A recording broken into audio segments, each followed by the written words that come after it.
Recent changes in state civil law expands the protection for victims of domestic violence and abuse. And find out how families can help families by getting involved in a little friendly competition. Human Services Forum begins now.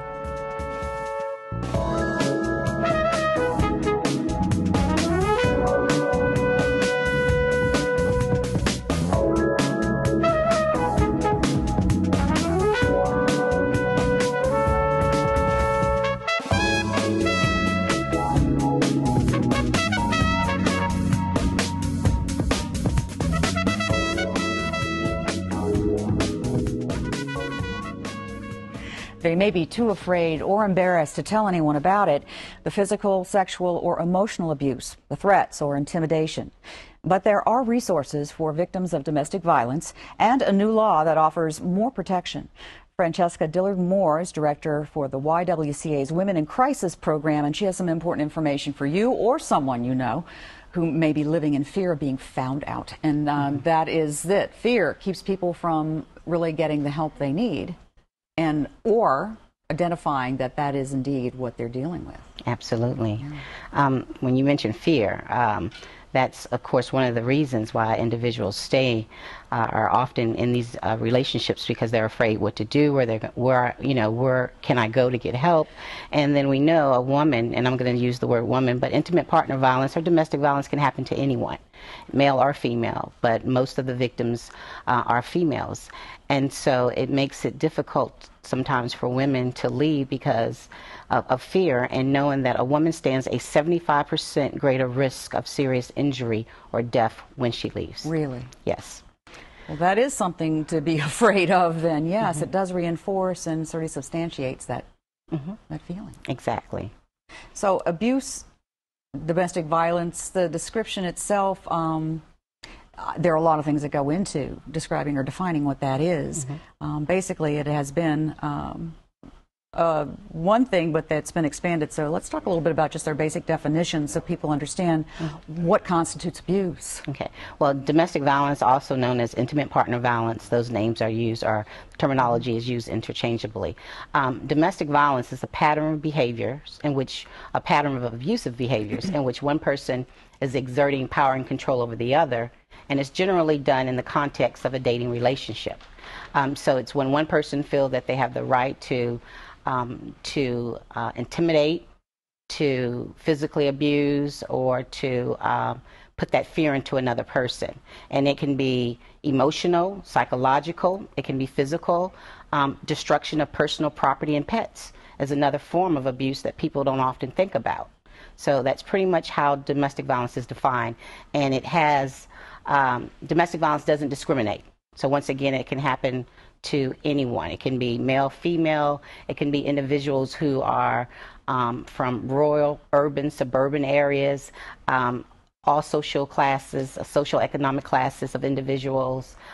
It can happen in same-sex and heterosexual relationships. So when I say it doesn't discriminate, it definitely doesn't. Okay, so there's no real stereotype that you could possibly offer. It's maybe the public's idea of who might be a victim that really needs to be challenged here, and maybe just clarified so that they understand that just because somebody lives a very, very nice lifestyle doesn't necessarily mean that they're exempt. Right.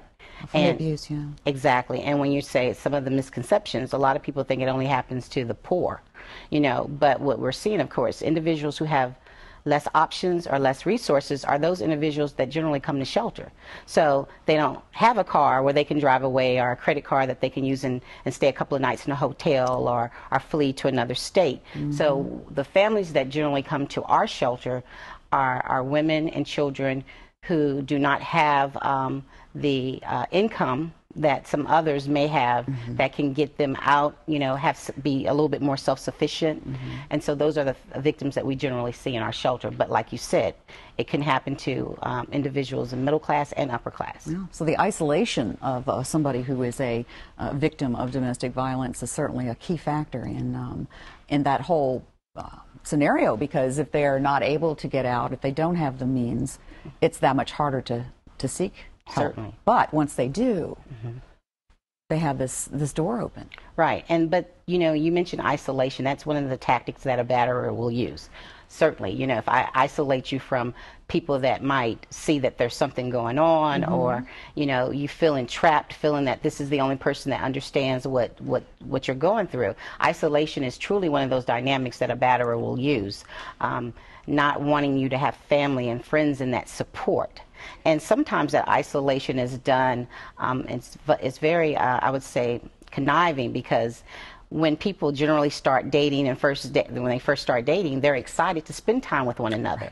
So some individuals may think that this is because this person wants to see me, I'm enjoying the time, but then quickly you'll see that you don't have an option to spend time with family or friends. It's or all yourself, about, for that matter, exactly. right? You know, the things that you normally would do and things that you would normally enjoy. This person is exerting their power and their control, and it's going to determine who you see, where you go, when you leave, those types of things.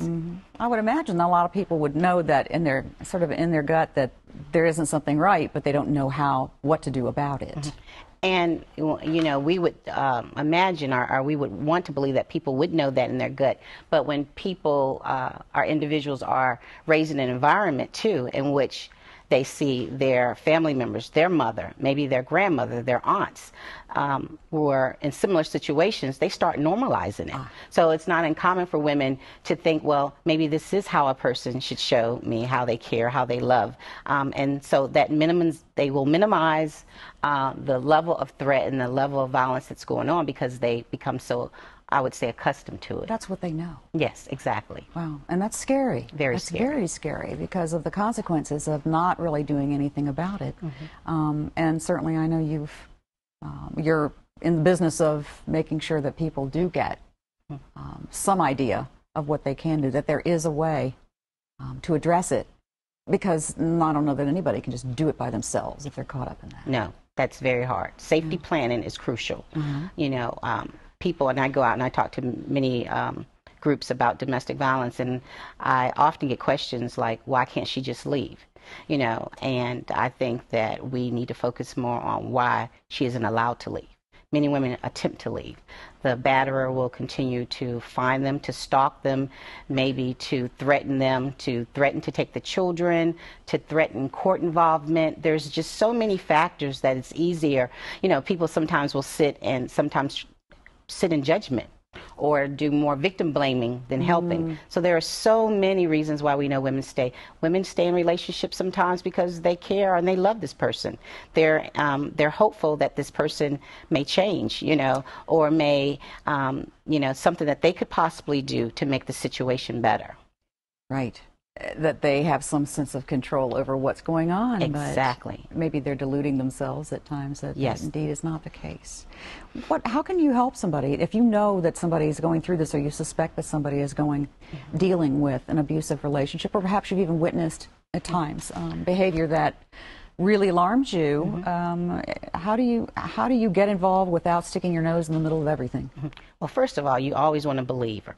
You know, there have been a lot of women that have come to me and said, I've tried to get help, I've, you know, talked to people and no one wanted to believe me. Or they put the blame back on her. Well, you just need to be a better wife. You need to be a better mother. You know, you need to go to church. You need to pray. And I'm not saying these things aren't important, but also we need to let the victim or the person know that there's nothing you can do to change the behavior of that batterer. You know, and so things that you can do is have a safety plan. Know that there are shelters out there. Know that there are services out there. Also know that there are legal options available. There are protective orders and things that you can do legally, but also letting others know that you're going through something like this, to know that you're not alone. You know, I've even talked to women on the telephone or women in the shelter and have informed them, you know, to tell someone, alert a neighbor, have a signal between your house, you know, call and ask for sugar, or can I borrow salt or something, and that's an indicator to call the authorities or something like that. So basically have a plan, know areas that you don't want to get trapped in, kitchens, bathrooms, small areas where there are weapons. So try to plan, have an extra set of car keys, have money stashed away somewhere if you need to make a quick, you know, flight in the middle of the night or whenever. So plan so that you can leave safely for you so that you can leave safely and also take your children with you safely. Well, that's, I mean, and people probably aren't thinking that far ahead, but yes, that is thinking ahead, and it's important for you and your children.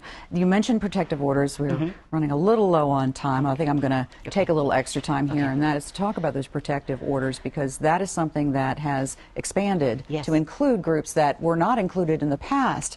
And for people that aren't aware of it, a law did change as of July 1st of 2011 that includes other groups.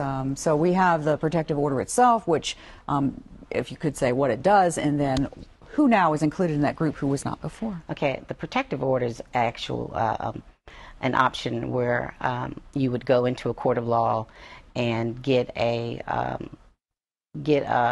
piece of paper, basically, that will say that there's no contact between you and the batterer. It will prohibit the batterer from calling you, sending other parties to talk to you, texting you. So it's a no contact order, and it can be very specific to say that there's no further acts of violence. It can name the children on the protective order. It can also have the custodial home be awarded to the victim. So it's a very specific, detailed document that if it's violated, then there can be serious jail time and other infractions. The new laws allow now teens who are in dating relationships under the age of 18 to now have some type of provision, legal provision for them to protect them. Before, the definition was a little more, it didn't allow individuals who were dating or individuals who were not cohabitating or individuals who didn't have a child in common, which is not kind of like our typical teen. You know, they're not dating, they're not living together and not having children in common. And so this protective order allows them to get some type of legal protection, as well as individuals who are now in same-sex relationships. So it was a big, I guess, a really plus, a great opportunity now that other individuals have options that they didn't have before. Okay, well, that is, it is big, and it's worth exploring. If you want to learn more, you can certainly go online. The YWCA, is it SHR? Yes. SHR.org, and there are links, too, to other things on the protective orders, order of protection, whichever you want to call it, and lots of very interesting information, and I think very helpful for people who just aren't up to speed on it. Could change your life, and that is something that Fran is here to let you know. And what they do at the YWCA is of course, wonderful work, and they, along with other shelters in the area who offer this protection of a place to go and to stay, is very, very important. We have some events going on in the month of October. I think we will be showing this a little later. So is there something like from the mid-October on and even November that we can tell people about? In October, yes. October is Domestic Violence Awareness Month, so it's really important that everybody do realize that that's happening. And you'll see purple ribbons that people are wearing to pretty much distinguish that that is Domestic Violence Awareness. But we are having a golf tournament in mid-October. I believe it's October the 18th. And we are also having a Walk a Mile in Her Shoes, an event that's going to be on October the 13th. I don't know if it's going to be too late, but all of these wonderful events are on our website that you mentioned, www.ywch-shr.org. So we have a list of events, some wonderful things that are going on. We just celebrated 100 years. Wow. So please come and visit our website and also our hotline number. Okay, and then we have that up on the screen right now. And so take it down if you have not. And that website does have a dash between YWCA and SHR, which is not indicated on there. Again, sorry, but you will be able to get to it. You can even Google it, and you get to the site. So thank you so much for sharing really good information. And we're just scratching the surface, but it is a start. And that's what most people who are facing these situations just have to do. They have to start, and they have to start helping themselves in any way they can. So glad that YWCA is there to give them a helping hand. Thank you for giving us an opportunity to raise awareness. All right, my pleasure. Well, camping out, a soup kitchen, live entertainment, and some friendly competition. Combine all ingredients for the best homemade, well, you'll just need to stick around to hear about it. We'll be back in a minute.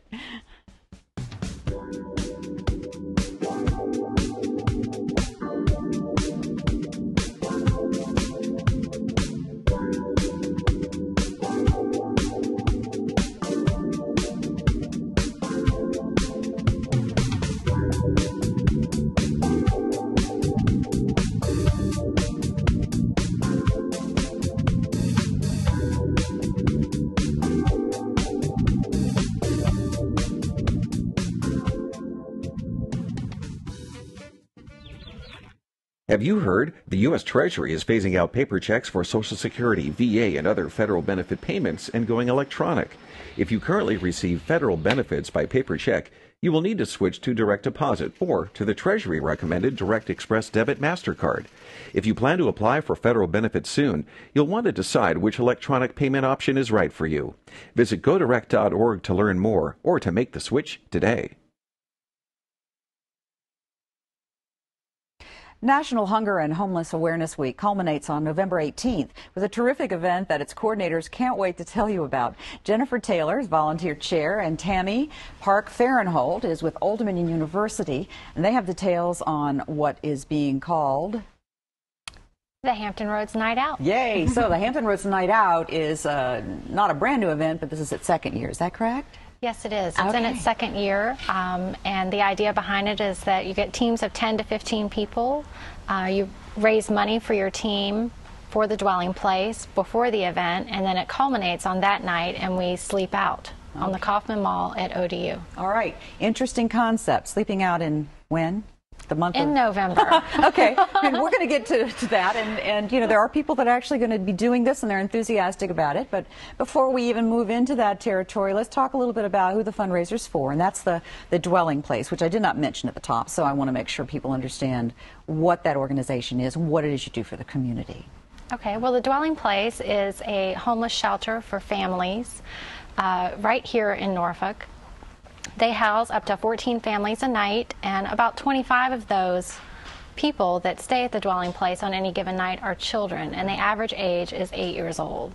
So it's a very important cause, and providing housing and shelter is just one thing that we do for the families. In addition to that, they receive a host of other services to help them get reestablished in their own home. Okay, so the services that helps them build their lives again and be able to move on to a permanent situation.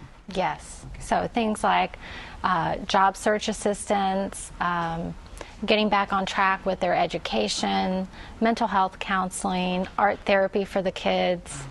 So good things to keep them occupied, keep them going forward instead of sitting still and wondering what to do next. Exactly. Oh, that's wonderful. How long has the dwelling place been in existence? Well, we just celebrated our 25th year. Wow. I can't say that I've been there all that long. You look great. But as a volunteer, I've been volunteering with them for several years now.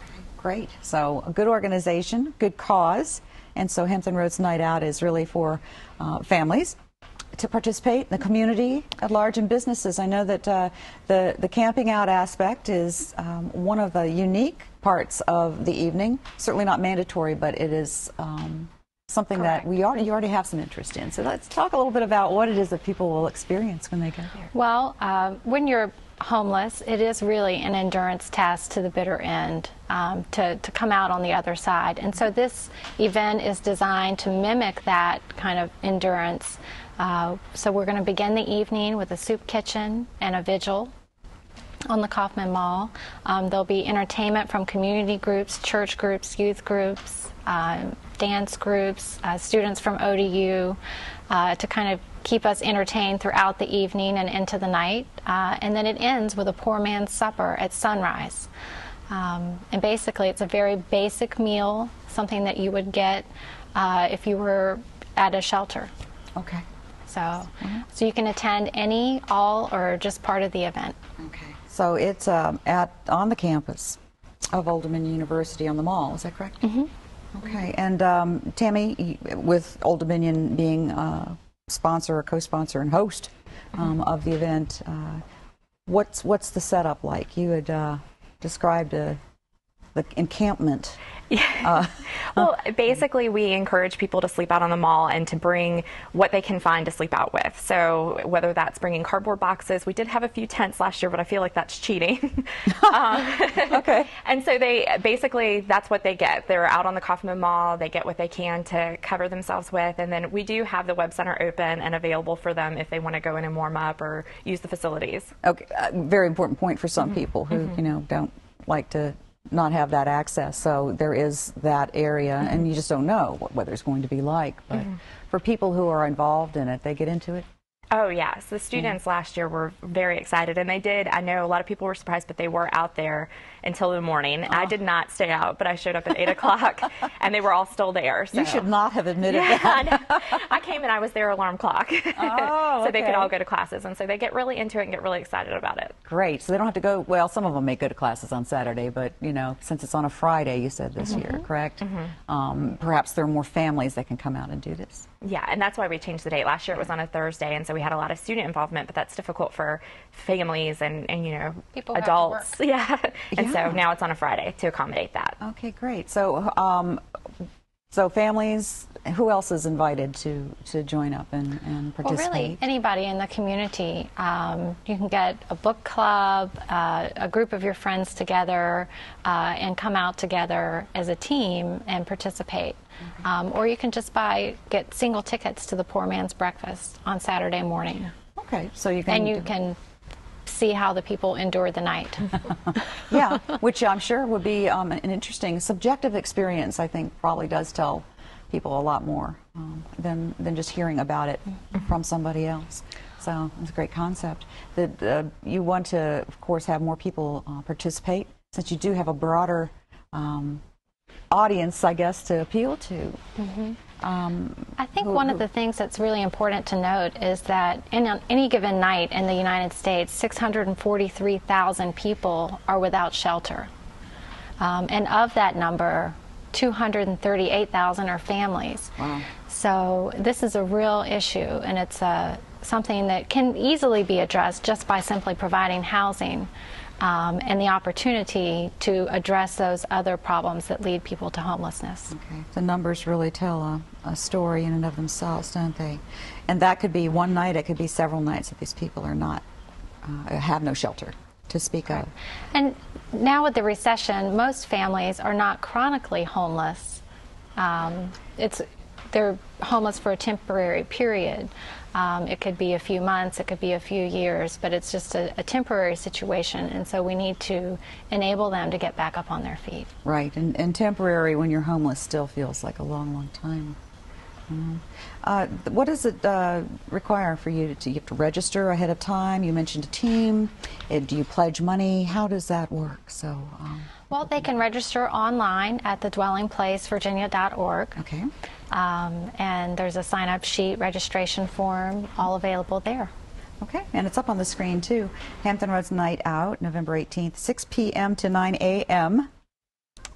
And Old Dominion University's Kaufman Mall, and and the Webb Center, in case you need to go inside to warm up and use the facilities.